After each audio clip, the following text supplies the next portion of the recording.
You know that one friend who always says, "I'm 5 minutes away," but they haven't even left the house yet? Yeah, they're probably still scrolling through YouTube, sipping coffee, or just staring at the wall, wondering if they really need to go out at all. It's funny, right? Because we all know that person, but if we're honest, sometimes that person is us.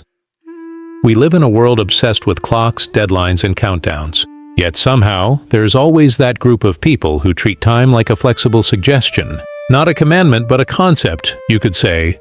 They live in their own personal time zone. But here's where it gets interesting. Psychologists say there isn't just one reason people are always late. There are 5 completely different mindsets behind it, each one revealing something deeper. Not just about how we use time, but how we see ourselves within it. Some are funny, some are emotional, and one might hit closer to home than you expect. So let's step into this strange, very human relationship we have with time, and the psychology of those who can never seem to catch up to it. Let's start with the dreamer. You know the type, the one who believes they can do 10 things before leaving the house. They'll say, "I'll take a shower, make breakfast, clean my room, water the plants, walk the dog, and leave by 8. It's 8:10. And they're still trying to decide which socks match their mood today. They live in a parallel universe where everything takes exactly 5 minutes, no matter what it is. And even when they know they're late, they'll think, maybe I should fold some laundry before I go." It's not that they're careless, it's that their mind edits out all the boring parts of time, like traffic, waiting, or packing. Psychologists call this time optimism. Their brain literally underestimates how long things take because it's wired to focus on the idea of things, not the dull process in between.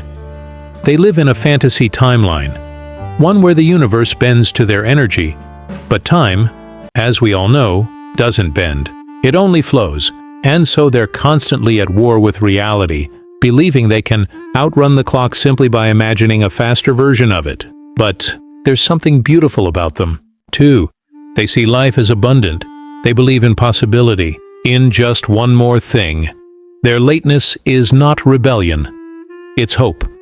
A quiet belief that somehow there's always enough time left. Then there's the intentional latecomer. This one's fascinating. They could be on time. Everything's ready.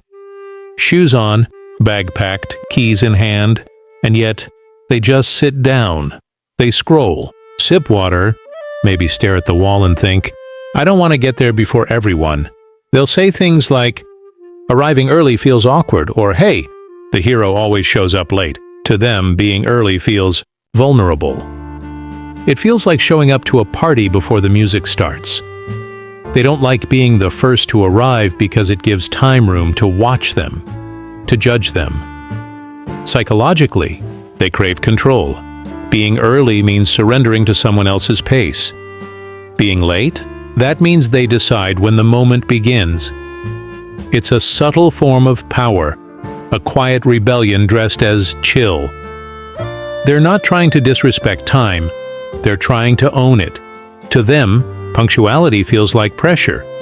Lateness feels like freedom. And deep down, they believe that walking in late makes them important because when they arrive, the world pauses for just a second. And that second belongs entirely to them. Now, meet the overthinker. This one isn't careless or rebellious. They're late because they're scared. Before leaving the house, they'll go through 1,000 micro-decisions. What if I wear the wrong outfit? What if I forget something? What if everyone stares? They keep checking, adjusting, overanalyzing, until time quietly slips away. Psychologically, this is decision paralysis. They overthink not because they don't care, but because they care too much. To them, lateness is shameful and yet unavoidable. It's the byproduct of perfectionism colliding with fear. And maybe that's the cruel irony. Their desire to get it right makes them get it wrong. They're always 5 steps ahead in their mind, but 2 steps behind in real time. You can almost feel the anxiety behind every small delay. The invisible pressure to appear composed, thoughtful, flawless. But life, as we know, doesn't reward perfection, it rewards presence. And perhaps that's what the overthinker needs most. Not more time, but more trust. Trust that they are enough, even if they arrive a little late. Then we have the rebel. Oh, this one's bold.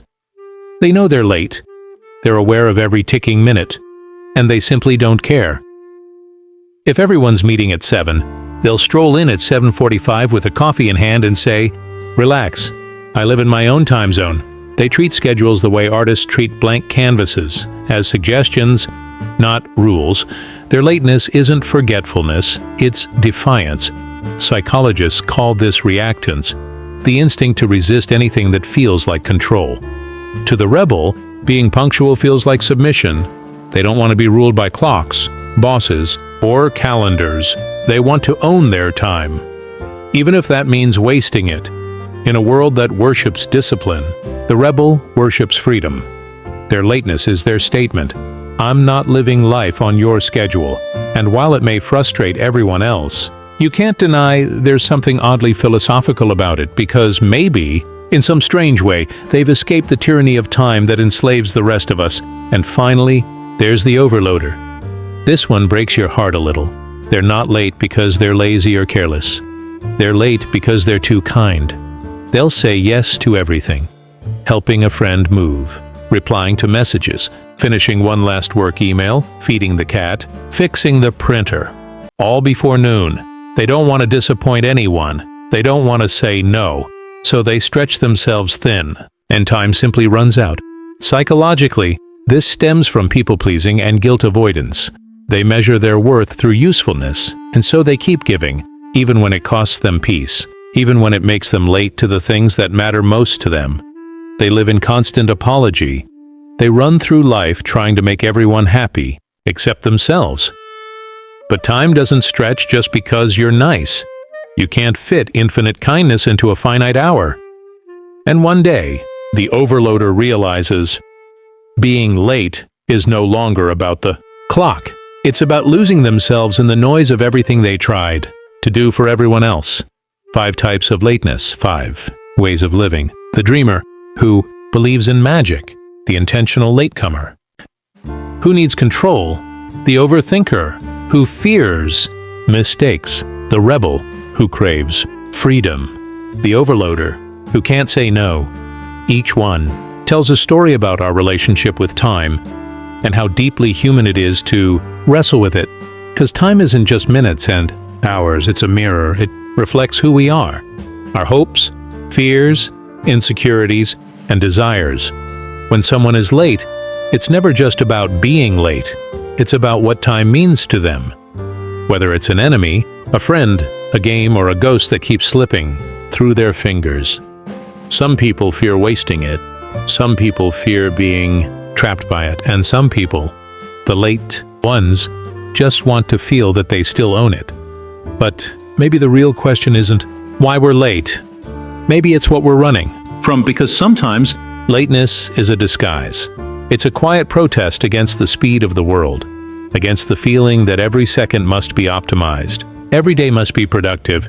Every life must be on schedule. Maybe, deep down, the ones who are always late just refuse to live in a world that's constantly rushing toward the next thing. Maybe they're saying, slow down. Life will wait for me, so which one are you? Are you the dreamer, living in a world where time bends to imagination? The intentional latecomer, quietly claiming your independence? The overthinker, trapped between choices? The rebel who laughs at the ticking clock? Or the overloader, drowning in kindness and guilt? Or maybe you're a mix of all 5, a walking paradox of chaos and charm, like most of us are.